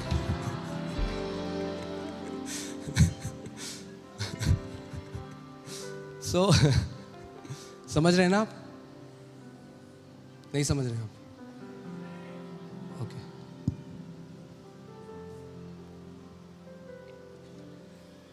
हालेलुया, मुझे तो मजा आ रहा है।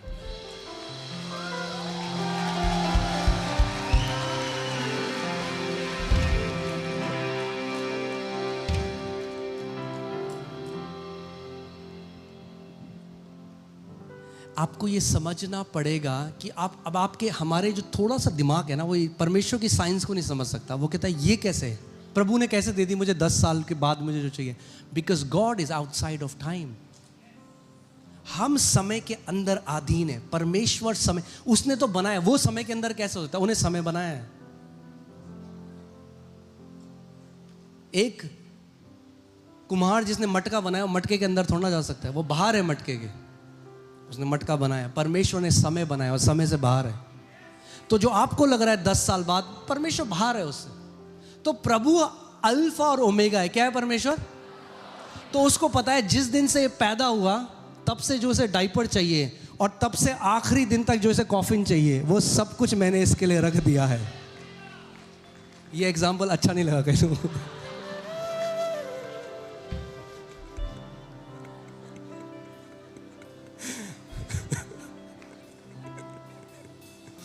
भैया कॉफिन की बात मत करो। मतलब प्रबंध पूरा करा है परमेश्वर ने।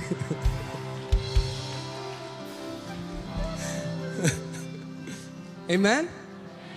जैसे मैंने आपको बताया था, आप घर आए, मम्मी ने कहा बेटा ब्रेकफास्ट, लंच और डिनर मैंने बना के रख दिया है, अब आपको भीख मांगने की जरूरत नहीं, प्रबंध कर दिया गया है।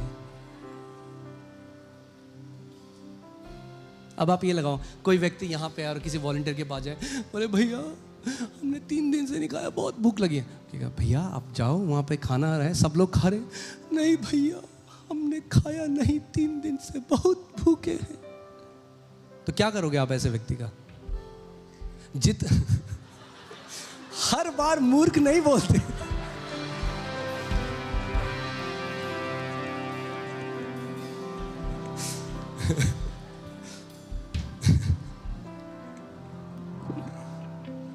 आप समझ रहे हो मैं क्या कह रहा हूं? जब अगर प्रबंध रख दिया है तो गिड़गिड़ाना किस बात का है? जब परमेश्वर ने इब्राहिम को प्रतिज्ञा दी कि मैंने तुझे जातियों का पिता बना, जिस दिन ये बात आपको समझ आ गई कि आपको जो भी चाहिए पहले से परमेश्वर ने आपको दे दिया है, मगर आपको क्यों नहीं मिल रही वो चीज? हाँ, मगर ये भी समझना है आपको कि परमेश्वर को पता है किस समय में आपको चाहिए। ये नहीं कि जो आपको 40 साल में परमेश्वर ने निर्धारित किया आप कह रहे हो अभी दो, अभी नहीं मिलेगा।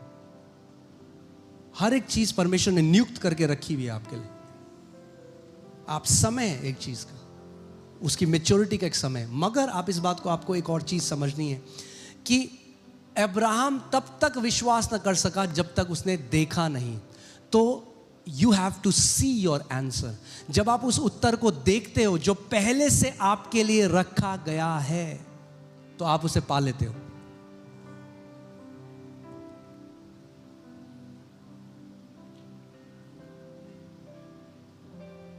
आमेन। समझ आ रहा है? सोचो आपकी प्रार्थनाएं कैसे हो जाएंगी अगर आप ये समझ गए कि हर एक जो मेरा उत्तर है प्रभु ने पहले ही रख दिया है। जो परमेश्वर ने प्रतिज्ञा करी है, जैसे चंगाई की प्रतिज्ञा। दिक्कत तब आती है, एक चीज मैं इसमें क्लियर कर दूं, never force the hand of God by this. जैसे लोग क्या करते हैं, ये वाली जो लड़की है उससे मुझे शादी करनी है, ये वाला जो लड़का है, this doesn't work like that.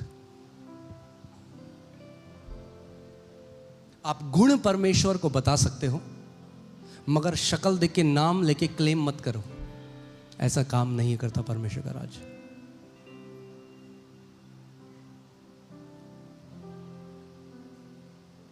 आमेन। ठीक है, ऑल राइट। जल्दी से अभी हमने क्या सीखा कि परमेश्वर ने जो आपको चाहिए अपनी सामर्थ्य के अनुसार क्या किया, उसकी सामर्थ्य ने पहले से आपके लिए रख दिया है। बोलो मेरा उत्तर। एक बात मैं आपको बताऊं, क्या मैं कुछ भी ऐसा कह रहा हूं जो बाइबल में नहीं लिखा? आपने बाइबल में पढ़ा? फिर से लगाओ उसे, 2 पीटर 1:3, कि ताकि आपको पता लग जाए, कोई आपको भ्रमित ना करने पाए। इसलिए मैंने कहा मैं ज्ञान चाहिए परमेश्वर के वचन का, क्योंकि उसके ईश्वरीय सामर्थ्य ने सब कुछ का मतलब सब कुछ जो जीवन और भक्ति से संबंध रखता है, हमें उसी की पहचान के द्वारा दिया है। मसीह के द्वारा परमेश्वर ने हमें सब कुछ पहले से दे दिया है। और जब आप वचन में बढ़ते जाओगे, He will start to show you snapshots of your future। परमेश्वर आपको पिक्चर दिखाने लग जाएगा फ्यूचर की, हल्के हल्के करके, जैसे आप उसमें बढ़ते जाओगे। जब प्रार्थना करोगे, जैसे इब्राहिम को देखा, इब्राहिम बाहर आ, तारों को देख, ऐसे तेरे बच्चे होंगे। ऐसे ही मैं कह रहा हूं, जब मैं वचन में प्रार्थना करने लगा, आंखें बंद करी, परमेश्वर दिखाने लग गया लाखों की भीड़। प्रभु ने कहा ये होने वाला है, पहले से था हो रखा, प्रकट होने लगा। प्रभु वो दिखा रहा था पहले से जो परमेश्वर ने रखा है। तो जब आप परमेश्वर के साथ बढ़ते जाओगे, जो प्रभु ने पहले से रखा है, परमेश्वर आपको वो दिखाने लग जाएगा।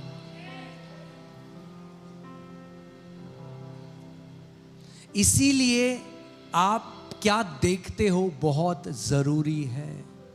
You have to see your answer. आपको अपने जवाब को देखना है। आई थिंक और भी बहुत सारी चीजें सिखानी है, but let us do it next Sunday. आमेन। 2 कुरिन्थियों 4:18 लगा दो एक बारी। हालेलुया। 2 कुरिन्थियों 4:18। और हम तो देखी हुई वस्तुओं को नहीं, परंतु अनदेखी वस्तुओं को देखते रहते हैं। मेरा सवाल है कि अनदेखी वस्तुओं को कैसे देखते हो भैया? क्योंकि अनदेखी वस्तुएं तो दिखाई नहीं देती। कैसे देखते हो? क्योंकि दुनिया के लोग तो देखी हुई वस्तुओं को देखते हैं, मगर हम जो विश्वास के लोग हैं, हम अनदेखी वस्तुओं को तभी देख सकते हो जब अनदेखी वस्तुएं एग्जिस्ट करती